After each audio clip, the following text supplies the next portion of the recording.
کار کفتم و کار کفتم از ارگه تیجه یافتم. ارگه تیجه سامانه‌ای که دست به کار است. دیروز بعد آن حادثه نکاح به نزد جناب کمال برای عذر پرسیدن آمدم و شاهدی انا این منظره گشتم.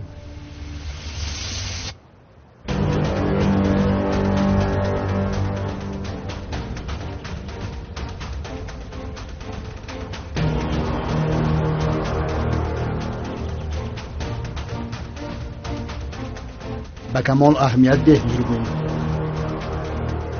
چنانه که فکر میکنی او آنگونه نیست.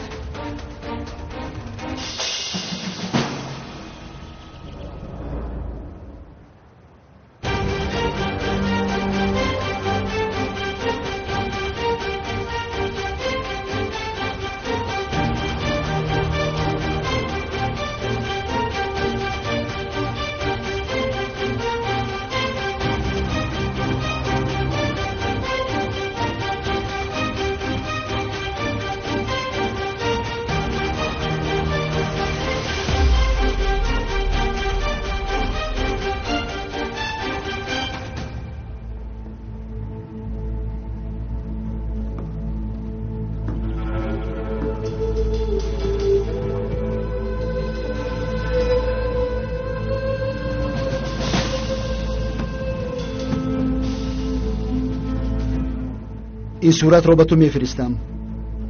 این را به تو نشان دیم یا ندیم گفته بسیار فکر کردم. به خدا که 2 روز باز خوابم نمیبرد. بعد فکر کردم و گفتم که خواهرم باید این را داند. عکس را نشان ده فاضل گفتم.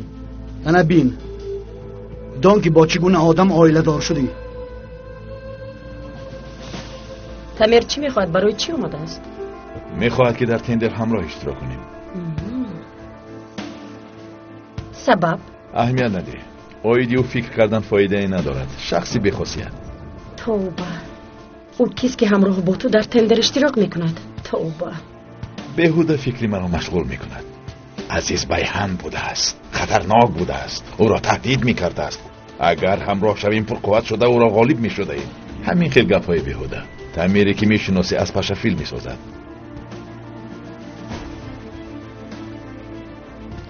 لیکن او را سخت زدی. 2 روز ایزی دستت از روحش نرفت. نرود. کاری که بین ما شد سری ماست و ما را علاقه دار میکند. برای گپ‌های ناجا زدنی تمیر اجازت نخواهم داد.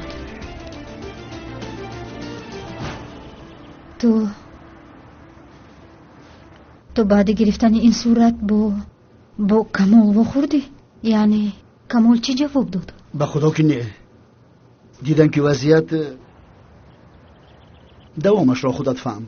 زود از آنجا دور شدم. فهمو.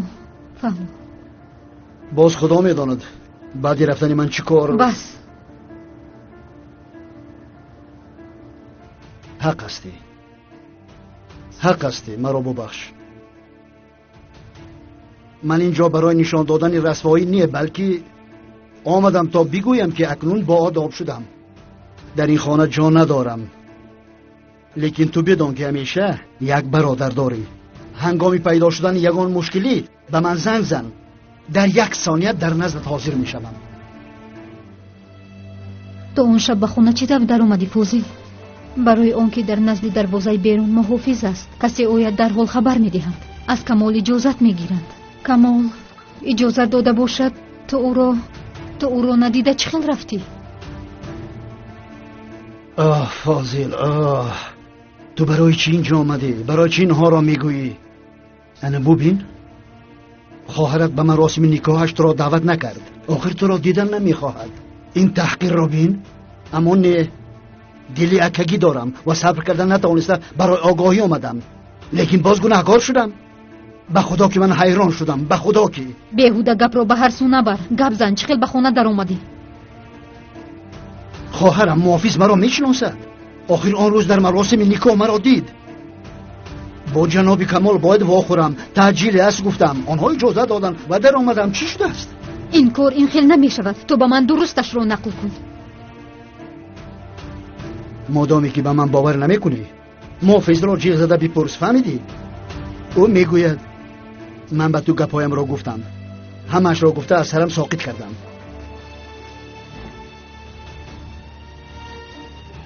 گوش کن نیلگون، پیش از پرسجو کردن من به آن رسم خوبتر نگاه کن.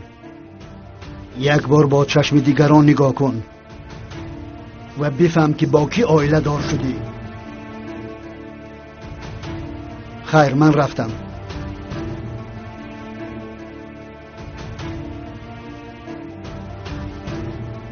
همراه با خادیر و مرد خوراک میخوریم. میخواهم که آنها در گروه نو جای خود را داشته باشند.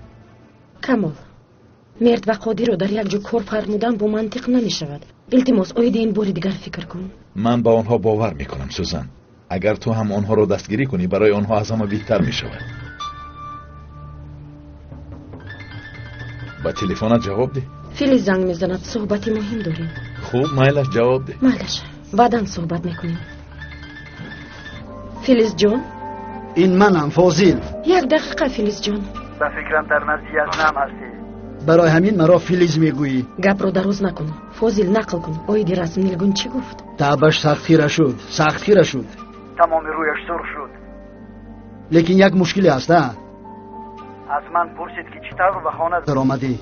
اگر از محافظ بپرسد میفهمد که آن بیگاه من اینجا نبودم. اینش آسان است، من حل میکنم.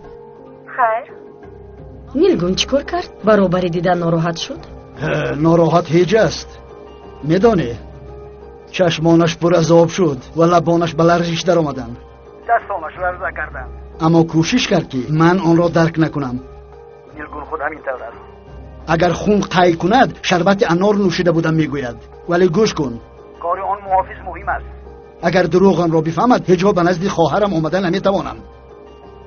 فهمو، گپ رو بسیار نکن. حل میکنم گفتم. تلفن رو خاموش کن. به تو هم روز خوش خانم سوزن.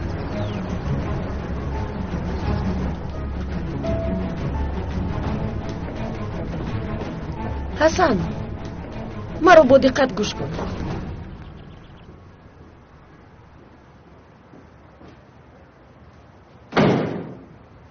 ای ببخشید،